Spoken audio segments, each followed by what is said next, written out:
Well, another important update that is coming in, US Envoy Steve Witkoff and Russia's Vladimir Putin have met at the Kremlin as Donald Trump's deadline for Moscow to agree to a ceasefire in Ukraine looms. The talks lasted for 3 hours. My colleague Sumita is joining us with more details on that. Absolutely.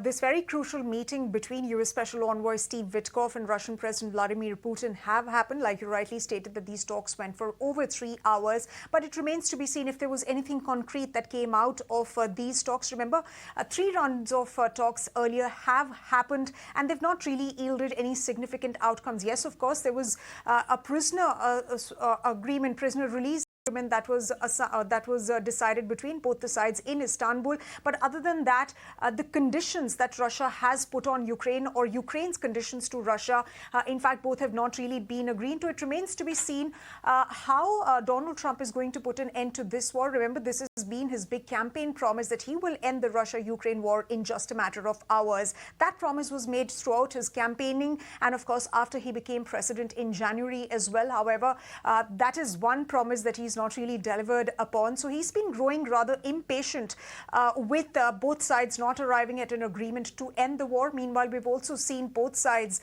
rain attacks against each other. Well, drone attacks from Ukraine's side on Russia's energy facilities, and of course from Russia, drone attacks have happened on Ukraine's cities as well. We are still waiting to hear more from the official media, in fact official communication from the Kremlin, on what these talks really yielded, the kind of conversation that happened between both the sides. But you can see the pictures that are coming live.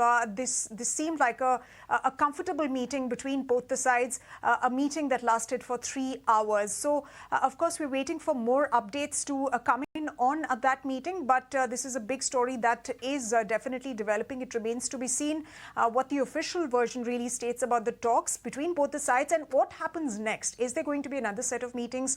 Will Russian President Vladimir Putin agree to a meeting with Zelensky, which the Kremlin has on many and multiple occasions denied? So that remains to be seen. Let's understand what was at stake at this meeting. Why has it been held today? What's the significance of the timing of it?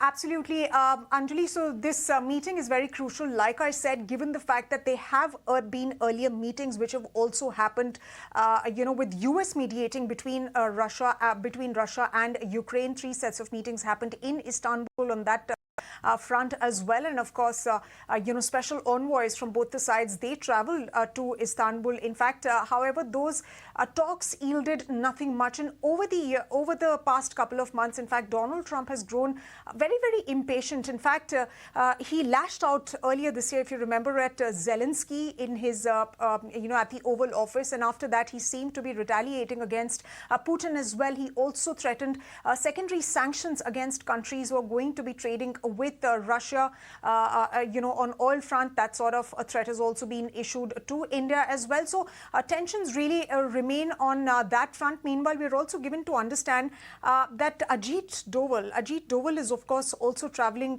to Russia to have a conversation with the leadership there. This is perhaps ahead of Russia-India summit that it's expected to happen later this year, and perhaps the Prime Minister could also be looking at traveling to Russia. That's the deadline that is being given to Russia. Does this meeting also mean that some sanctions may be coming? Well, that remains to be seen whether sanctions will be coming or not, because even though, like I stated, that Donald Trump has threatened of secondary sanctions on Russia, on countries that really trade with Russia, particularly with respect to its energy trade. But what kind of sanctions will the United States impose on Russia? That remains to be seen, because if there will be sanctions from the United States, well, Russia will, of course, retaliate. And the end goal, the aim of Donald Trump is essentially to see an end to the war. So will sanctions actually lead to Putin, ending the war and agreeing to Ukraine's terms and conditions?